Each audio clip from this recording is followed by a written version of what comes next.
teenuse terplis. Kunagi oli tõesti võimalik ka kirjeldada eraldi teenust, nüüd selline võimalus puudub ja selle asemel kasutatakse tegelikult toodet. BIM tootekataloog, lisa,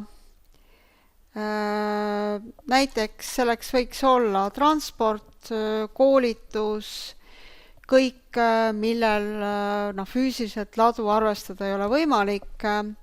Nagu ikka on tal nimetus, mis siis läheb dokumentidele.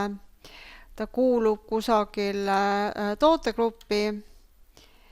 Ta on ikka staatusega aktiivne, ta on ikka liigiga toode.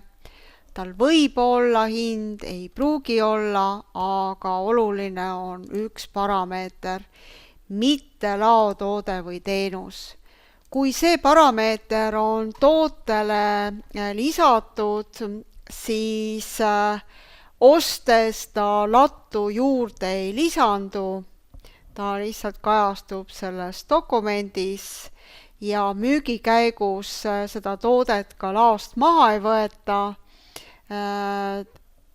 ning temal arvestataksegi siis müük-laokäibe aruandes